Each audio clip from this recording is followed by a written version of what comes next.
What's up, everybody? It's BC. How you doing? We are back with another Sparkplug interview. Today, we are in the Pacific Northwest, and we'll be doing a lot of more interviews up here since I live up here now, because when I started doing this series, I was still living in Los Angeles, and I was mainly interviewing a lot of people that had been part of our actual print magazine from back in 2010, and you'll be able to go check that out in the links down in the description if you want to see the actual print magazine from back in the day. I did some interviews. I did 4 of them in 2019, and then COVID hit, and that was kind of the end of that. So I have re-uploaded those 4 interviews, so you'll be able to see those and see the start of this series. And then this is also going to be put on Spotify. So we're going to try to continue this on now being located up here in the Pacific Northwest, and I'll be visiting people from Portland, Eugene, all the way up to possibly Vancouver, Canada. So who knows? We'll see what happens. So anyway, today we have a very talented musician, actor, comedian, Nathan Franklin, who's joining us today, who's going to give us a little insight about him and his background. And he's part of a great sketch comedy group. And by the way, we didn't mention somebody during the interview. And so this is going to be a shout out to Jarrett Brown and Caitlin Melton, who are writers, a part of the sketch group that he's part of. And we'll be playing a little bit of clips as well during the show. He's also going to be doing 3 songs. So I'm going to start off with one of those songs, and then we'll go into the interview. And we hope you enjoy this, and we'll be continuing this series. So stay tuned for other episodes to come. All right. Thank you very much. I'll talk to you in a little bit. Song called Breeze off my album More Perfect, which is on Bandcamp. All right.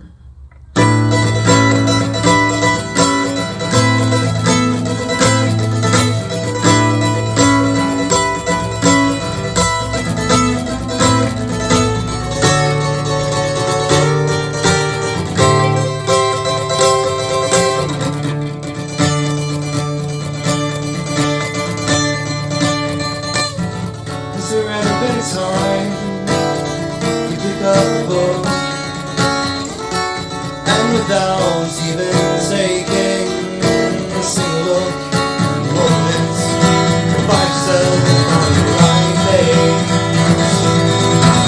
And it would be so swell if every game were a breeze. And it would be so grand if you could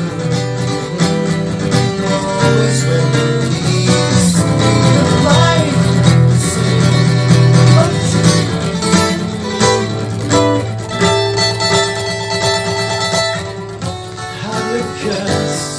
someone you spent.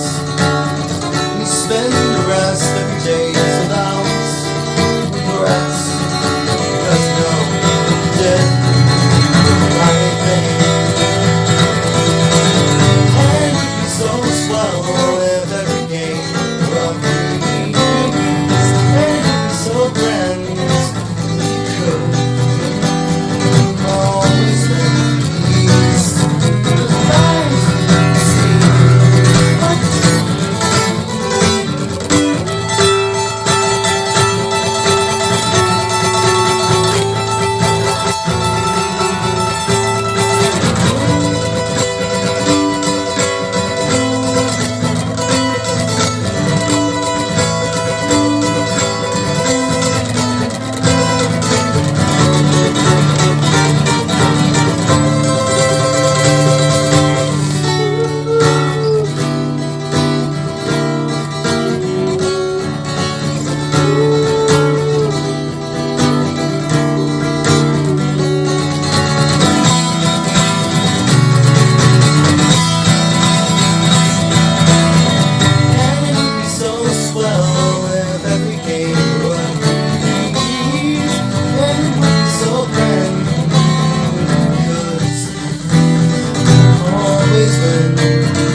Mr. Nathan Franklin. Welcome. Thank you for having me. You got it. So you've been in Portland for a while. Tell me a little bit about where you're from, actually. Yeah, so I was born in Georgia, and growing up, lived in different parts of the South. Lived in the Midwest for a little bit, and probably the longest place I lived was Nashville. Right. And that's the last place I was living before I really. How'd you like relocated Nashville? here. Nashville has a lot of good things going on. Yeah. It does have like like a big theater community, a big artistic community, and so Right. on. So and also actually a big stand community too. Really? Yeah, so I don't know if you've heard of like I didn't know that. LA broke the Guinness Book of World Records of having the longest running stand up show. Oh, wow. Well, Nashville has beat it, I think, multiple times in a row. Really? Yeah, they had their own broken record. I did not know this. World records. So, and there are a lot of comics there to do these sets at 3 a.m. in the morning. It's got to be 24/7, Wow. nonstop for like I think for. Well, that's the thing. The longest 24/7 that they can keep it going, like Right. the longest amount of days. So yeah, there are a lot of comics. Wow, I who did are not know that. Available to do So did you start doing stand-up there, or did you start somewhere else? It was Nashville actually. Nashville was the first time. Yeah. And how'd you like it versus doing comedy up here? In Portland? I felt like it was a pretty well. I felt like at a lot of mics, it was pretty nurturing and so on. A lot of really nice people. I think when I first moved here, I think I felt more out of my element, maybe just because I was just sort of more of a stranger. Sure. on. And you're also from the South. I'm from the South too, coming from LA West Side. Right. You're from the East Side. So Yeah. it's different getting used to the weather too as well. And Yeah. but the venues are really cool out here, so it's funny you've been out here. Now, now tell me how you got into acting, music. How did this all begin? What age? All that. Yeah. So I was it was acting first. I was 10 years old, and it was the supporting character in a stage adaptation of the children's novel, The Best Christmas Magic Ever. Oh, very cool. I don't know if you heard of that, but I played the nerdy kid, Charlie Bradley, who gets bullied, and it was like my first role was a major role, right? And I was 10, and originally there was supposed to be another actor. Like I was supposed to do 1 week of performances. There was another actor to the other week. That actor dropped out, so which means I had to do both weeks, 7 days, 2 performances a day. So yeah, child labor being exploited. Like I was just gonna say that was my first, but it was great. It was so much fun, and I have a lot of social anxiety, but I've never had what they call stage fright. Sure. Like you feel comfortable. It's different when you're playing a character. Right. You know what you're going to say. Yeah, exactly. Wow, that's awesome. That's a great story. I didn't know that. Okay, so now you've been acting up here in the Pacific Northwest. How was that? Did you come up here knowing people, or did you just come up here? I came up here knowing nobody actually. Wow. I kind of just relocated on a whim. Right. So, but that's awesome. Yeah, there was no job waiting for me. Yeah. So. And so you're part of the sketch comedy group. What's the name of that? I co-founded it 5 years ago. Escape Reality. Awesome. Yeah. And you guys are doing shows around town. Yeah. So our first 2 shows were in 2019, and we were supposed to have a show in 2020, but everybody knows what happened. We don't need to talk about it, Finally, this year we had our 3rd show. It looks like it's going to be another while before we have our next show. We do have a show coming up. Nice.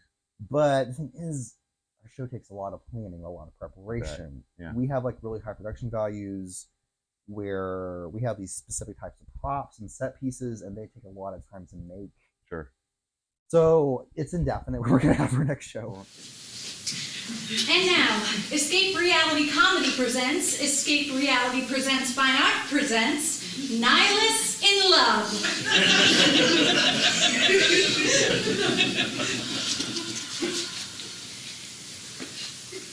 You are a horrible lover. I know. You owe me for the cigarettes. You owe me for subjecting me to constant emotional torture. Now there is a deep, dark void where my heart should be. Let's call it even then. Fine. How many people are part of the group total?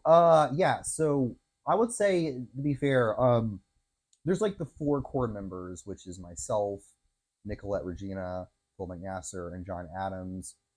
Phil is our director. John Adams is our stage manager. They also have someone double as actors too, because they actually have skills in that realm. And then for our 3rd show, we had a cast of people These were people that we actually auditioned for. Yeah. We had Jonathan Klein, Nice. Jerry Voss, Jenny Newbury, and Ripley Sugden, and they were in our last show. We hope they will, be in our next show. But right now we're in theory we're the permanent members. When you guys do your show, how many sketches are you guys usually doing? Yeah, I think I remember it was probably. I think it was 16 sketches. Oh my gosh! Wow. It was like So our last show, I think I'm getting that number right. It was like it was an hour and a half that included intermission. But but definitely. I think our first show was. I think we only had 8 sketches for our first show, and we felt that was a little short. People wanted more, so our next show had more sketches. So. That's awesome. That's yeah, awesome. We'll put the link to. Sure, our YouTube, our social media handle too. It's like really easy to remember. Escape Reality Comedy. So great. Yeah, we'll put that up on the video. Yeah, you can find us on all the social medias. And then see. Okay, so we also met during the filming of Second Chance Wings. Mm-hmm. It's a short film. It won Best Use of Genre at the 48-hour Film Festival. Yep. Tell me about that experience. It was a lot of fun. It was my second time doing the 48-hour. It was the first time I had a speaking role. Awesome. So yeah. You did great. I love the oh shits. Thank you. Yeah, the holy shit. Yeah. And you were great too, actually. Yeah, you were really entertaining. So yeah, it was a really fun experience, and now I actually would like to co-lead. Yeah. Like a project next year with my friend Shelby Moldina. Oh, that's great. Yeah, we want to maybe possibly write and co-direct our own. I've been doing the same thing. We've been thinking about doing this. Yeah. So it's cool. It's just like I mean, it looks.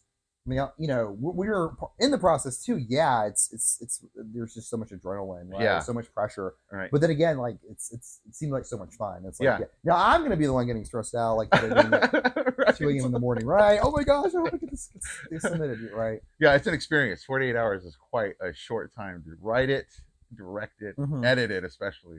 We shot a lot of stuff, so I'm sure we did. Yeah, Mike was going crazy with this. right. I was genuinely worried. I mean, I trusted that he was going to get us submitted, but it was like, I just hope he doesn't drive himself crazy.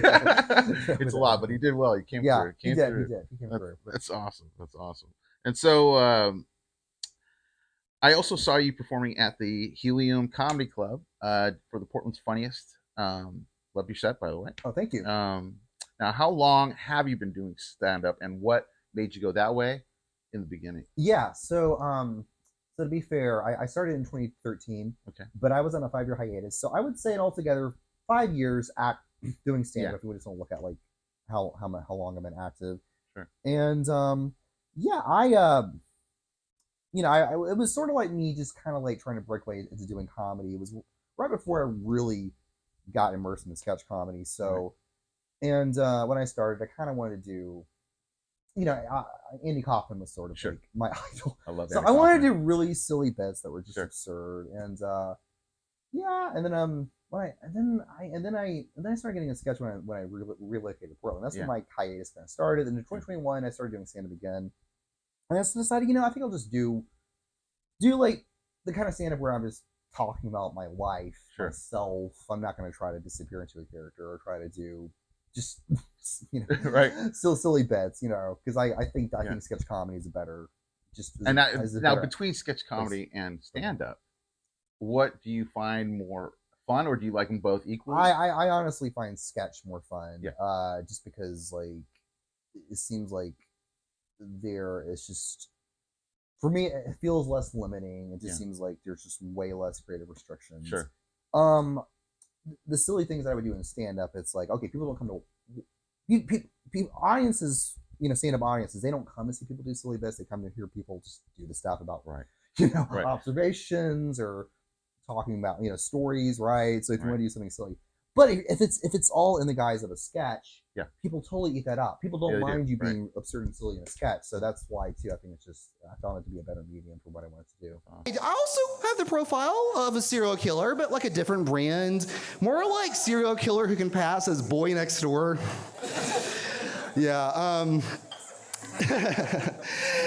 So anyway. So the secret is, like, I'm not a serial killer. I was just homeschooled.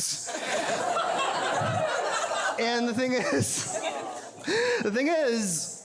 I want to ask you, anyone else here homeschooled or knows somebody who homeschools? Okay. Be perfectly honest with me. Can you just tell by looking at me that I was homeschooled? There you go. You see, it's just, I just have too many tells. It was pointless keeping it a secret. It was really obvious when I was a young man that I never dated in my teens, but I watched a lot of movies. For a little while, I thought an appropriate way to flirt was just to randomly break into song. And now, how about improv? Do you do improv as well? I have respect for improv, but it's not something that I've really ever been interested in. Yeah. I did do a sketch show when I was living in Nashville, and I found out about this sketch group through these improv meetups they would have. Right. So definitely improv has sometimes been a helpful way for me to learn about people who might be in a sketch. Although honestly, escape reality is actually nobody in escape reality is actually except Jerry Voss does improv, but Gotcha. the 4 core members, none of them are improv people. They're all like thespians. Right. They're theater. Yeah. That's kind of always one I want to do sketch comedy with, not so much improv performers. Sure. But I have high respect for it. I have some really good friends in Portland to do Yeah. improv, and that are very good at it. That's awesome. But yeah, I like my comedy stuff. So you love your sketch stuff. Yeah. I like to prepare for like stuff. Are you guys going to be doing the sketch stuff? Maybe taking it to socials like YouTube, TikTok, that kind of stuff. Well, or do you like it more in the live sense? Well, yeah. I mean, our primary focus is live Yeah. theater. I was hoping this summer or this year we might maybe adapt some of our sketches for film. Yeah. But yeah, and we've done some. I've done some short films here and there. Some of us have too in our own time. Yeah. But yeah, mostly though we our focus is doing just live shows. Yeah. And so on. But yeah, in the future we might do stuff that's like more film and so on. Okay, so also you are a singer-songwriter, which I did not know until you sent me those links, and I was blown away by your voice. You have Thank you. awesome voice, like the songs. Who was your main influence? How'd you get into music? Yeah, and I main influence because like Influences there because they're always changing, right? Sure. I guess when I first got into songwriting, it was like the Beatles. Sure. And then I guess now like Nick Drake, Nice. Elliott Smith. Yeah. And again, when I say influence can mean like style or just like this art that inspires Sure. you, like Mountain Goats. Like Yeah. I'm really into their music. Yeah, I was going to say Elliott Smith brought you came to mind when I was listening. Yeah. Oh, thank you. Yeah. Full like sort of the lo-fi, solo. That's awesome. Musician, but yeah, thank you. And so you have a few albums up online. Do you plan on releasing anything coming up? Not at the moment. I hope to at some point, but yeah, just I do have some, a couple songs like kind of hoping to record. But Right. Yeah. Hopefully in the future I can have another album. Are you planning on doing any shows or playing out a little bit around town? I just like this year I actually just started like hitting up like Yeah. open mics, playing my music. Yeah. But yeah, again, not at the moment. I might have plans in the future to actually have like a real gig somewhere. Awesome. All right. So tell me about anything else you want me to know, like any kind of upcoming events or things that we should keep an eye out for. About Escape Reality, actually. Just want to say, yeah, we don't have a show date yet, but what's going to really help us get that set in stone is getting more people involved. Yeah. Right now, what we are needing is like a production crew, people to help make our props, costumes, and set pieces, because that stuff is so time consuming. It is. So I think what would be helpful is just, I think we really do want to get the word out there. Hey, What's the easiest way for people to get involved? Yeah, well, actually, the easiest way would just be sending us an email. Okay. Our handle, this includes our Gmail handle, Yeah. Escape Reality Comedy, escaperealitycomedy@gmail.com. That's probably the best way to reach us. Right. Send us an email, say, hey, I can do this, or I can make this. Yeah. And then, I'll definitely, I'll definitely be down to touch base. But yeah, I think that's why it's like, we don't know where our next show is going to be, because we really don't have this production crew that would kind of like help us get things in motion. Our last show, Nicolette Regina and John Adams, they did the bulk work of making the props, sets, and the thing is, they're also co-producers. They're also acting the show, so they're doing all these other things. Yeah, that's a lot. That's a juggling. Yeah. So it was honestly it was overwhelming. So it'd be nice if we actually had people specialized to do that, like you know, as their specialty. What kind of theater do you guys like to perform in? Like something like the Curious Theater kind of size? Yeah, well, actually, so our first 2 shows were at this kind of cool venue called the Chapel Theater, located at Milepost 5. Yeah. And then our 3rd show was at the historic Clinton Street Theater this year. And I don't know where our next show is going to be. Very likely it'll probably be at sort of just an actual theater, you know, with a stage. Yeah. Because like what we do is kind of theatrical. Yeah. You know? Yeah. Yeah, definitely it definitely won't be like a small like comedy club, you know, Right, with a right. small stage. We need a kind of a you need backstage a little bit for the props. Right, and the yeah. whole And thing. honestly, even Clinton Street Theater, as much as I love that venue, even then it's not the most accommodating. Because it's just the front of the house, right? Like the theater, there's not curtain poles, right? Yeah, that's exactly. And actually, literally, where the changing rooms are, it's where the fire exit is. Oh my so gosh! There's that door. Yeah, I know what you're talking and about. it's like I know what you're talking that about. hallway. Yeah. It's those of us, Monkey with a Hat on, there's a lot of shows there. So we call it, or I think people walking her picture too. I think we all call that the green room, and it literally is just a hallway leading outside. Awesome. Yeah. Cool. Awesome. Anything else you want to say? That's pretty much it. So Cool. yeah. Then we'll do some songs. Okay, so this is like a newer one. I haven't even haven't released it as a recording yet. So yeah. So it's called "Say My Name." I think that's the title, working title. That's how new it is. All right.